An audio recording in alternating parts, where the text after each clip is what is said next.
क्या हुआ जब क्षत्रिय राजाओं का मान मर्दन करने वाले रघुकुल नंदन जमदग्नि कुमार परशुराम का सामना भगवान राम से हुआ। जब भगवान परशुराम जी को पता चला कि भगवान राम ने शिव धनुष को एक झटके में तोड़ दिया है तो वह यह सहन ना कर सके और वे भगवान राम की परीक्षा लेने के लिए भगवान विष्णु का प्रचंड धनुष वैष्णव धनुष के साथ आ पहुँचे। तो उस वैष्णव धनुष के साथ क्या हुआ यह जानने के लिए वीडियो को आप आखिरी तक देखते रहिए। तो चलिए वीडियो शुरू करते हैं। परशुराम जी बड़े ही भयानक से दिखाई देते थे। वे मस्तक पर बड़ी बड़ी जटाएं धारण करके रखते थे। साधारण लोगों के लिए उनकी ओर देखना भी बहुत कठिन होता था। वे कंधे पर फरसा रखते थे और हाथ में दीप्तिमान धनुष एवं भयंकर बाण लिए त्रिपुर विनाशक भगवान शिव के समान जान पड़ते थे।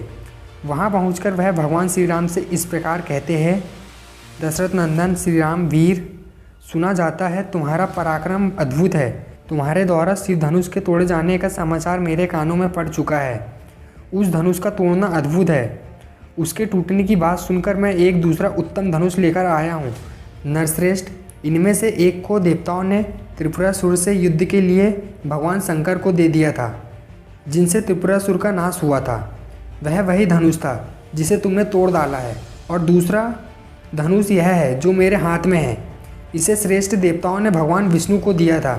श्री राम, शत्रु नगरी पर विजय पाने वाला वही यह वैष्णव धनुष है। यह भी शिव जी के धनुष के समान ही प्रबल है।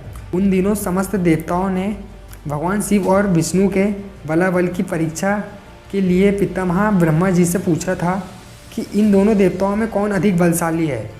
देवताओं के इस अभिप्राय को जानकर सत्यवादियों में श्रेष्ठ पितामह ब्रह्मा जी ने उन दोनों देवताओं में विरोध उत्पन्न कर दिया। विरोध पैदा होने पर एक दूसरे को जीतने की इच्छा वाले शिव और विष्णु बड़ा भारी युद्ध हुआ जो रोंगटे खड़े कर देने वाला था। उस समय भगवान विष्णु ने हुंकार मात्र से शिव जी के भयंकर बलशाली धनुष को शिथिल तथा त्रिनेत्रधारी महादेव जी को भी स्तंभित कर दिया था। तब ऋषि समूह तथा चरणों सहित देवताओं ने आकर उन दोनों श्रेष्ठ देवताओं से शांति के लिए याचना की। फिर वे दोनों वहां शांत हो गए थे। भगवान विष्णु के पराक्रम से शिव जी को उस धनुष को शिथिल हुआ देख ऋषियों सहित देवताओं ने भगवान विष्णु को ही श्रेष्ठ माना था। तदंतर कुपित हुए महायशस्वी रुद्र ने बाण सहित अपना उस धनुष को विदेह देश के राजश्री देवराज के हाथ में दे दिया था। श्री राम, शत्रु नगरीय विजय पाने वाले इस वैष्णव धनुष को भगवान विष्णु ने भृगुवंशी ऋषिक मुनि को उत्तम धरोहर के रूप में दे दिया था। फिर महातेजस्वी ऋचिक ने प्रतिकार की भावना रहित अपने पुत्र एवं मेरे पिता महात्मा जमदग्नि के अधिकार में यह दिव्य धनुष दे दिया। तपोबल से संपन्न मेरे पिता जमदग्नि अस्त्र शस्त्रों का परित्याग करके जब ध्यानस्थ होकर बैठे थे, उस समय प्राकृत बुद्धि का आश्रय लेने वाले कार्तवीर कुमार अर्जुन ने उनको मार डाला। पिता के इस अत्यंत भयंकर वध का जो उनके योग्य नहीं था समाचार सुनकर मैंने रोषपूर्वक बारंबार उत्पन्न हुए क्षत्रियों का अनेक बार संहार किया है। श्री राम, फिर सारी पृथ्वी पर अधिकार करके मैंने एक यज्ञ किया और उस यज्ञ के समाप्त होने पर पूर्णकर्मा महात्मा कश्यप को दक्षिणा रूप में यह सारी पृथ्वी दे डाली। पृथ्वी का दान करके मैं महेंद्र पर्वत पर रहने लगा और वहाँ तपस्या करके तपोबल से संपन्न हुआ। वहाँ से शिवजी के धनुष के तोड़े जाने का समाचार सुनकर मैं शीघ्रतापूर्वक यहाँ आया हूँ। श्री राम, इस प्रकार यह महान वैष्णव धनुष मेरे पितामहों के अधिकार में रहता चला आया है। अब तुम क्षत्रिय धर्म को सामने रखकर यह उत्तम धनुष हाथ में लो और इस श्रेष्ठ धनुष पर एक ऐसा बाण चढ़ाओ जो शत्रु नगरीय विजय पाने में समर्थ हो। यदि तुम ऐसा कर सके तो मैं तुम्हें द्वंद्व युद्ध का अवसर दूंगा।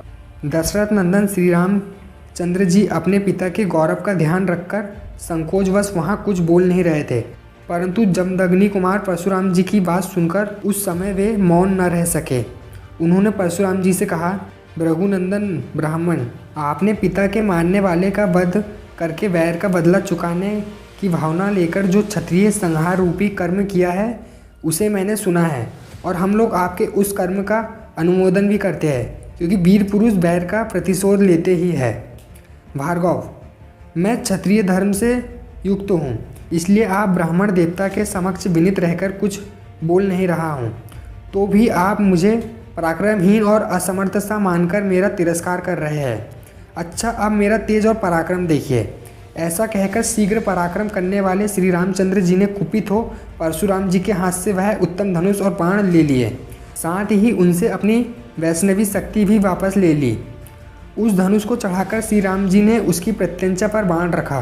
फिर कुपित होकर उन्होंने जमदग्नि कुमार परशुराम जी से इस प्रकार कहा, आप ब्राह्मण होने के नाते मेरे पूज्य हैं तथा विश्वामित्र जी के साथ भी आपका संबंध है। इन सब कारणों से मैं इस प्राण संहारक बाण को आपके शरीर में नहीं छोड़ सकता। मेरा विचार यह है कि आपको जो सर्वत्र शीघ्रतापूर्वक आने जाने की शक्ति प्राप्त हुई है उसे, अथवा आपने अपने तपोबल से जिन अनुपम पुण्य लोकों को प्राप्त किया है उन्हीं को नष्ट कर डालूं, क्योंकि अपने पराक्रम से विपक्षी के बल के घमंड को चूर कर देने वाला यह दिव्य वैष्णव बाण जो शत्रुओं की नगरी पर विजय दिलाने वाला है, कभी निष्फल नहीं जाता है। उस समय उस उत्तम धनुष और बाण को धारण करके खड़े हुए श्री राम जी को देखने के लिए संपूर्ण देवता और ऋषि ब्रह्मा जी के आगे कर वहाँ एकत्र हो गए। गंधर्व, अप्सराएं, सिद्ध, चारण, किन्नर, यक्ष, राक्षस और नाग भी उस अत्यंत अद्भुत दृश्य को देखने के लिए वहाँ आ पहुँचे। तब श्री रामचंद्र जी ने वह श्रेष्ठ धनुष हाथ में ले लिया। उस समय सब लोग आश्चर्य से भर गए। परशुराम जी का वैष्णव तेज निकलकर श्री राम जी के में समा गया। इसीलिए वीरहीन हुए जमदग्नि कुमार राम ने दशरथ नंदन श्री राम की ओर देखा। तेज निकल जाने के कारण जमदग्नि कुमार परशुराम जी ने कमलनयन श्री राम जी से धीरे से कहा, रघुनंदन, पूर्व काल में मैंने कश्यप जी को जब यह पृथ्वी दान की थी तब उन्होंने मुझसे कहा था कि तुम्हें मेरे राज्य में नहीं रहना चाहिए। तभी से अपने गुरु कश्यप जी की इस आज्ञा का पालन करता हुआ मैं कभी भी रात में पृथ्वी पर नहीं निवास करता हूँ, क्योंकि यह बात सर्वविदित है कि मैंने कश्यप के सामने रात को पृथ्वी पर न रहने की प्रतिज्ञा ली थी।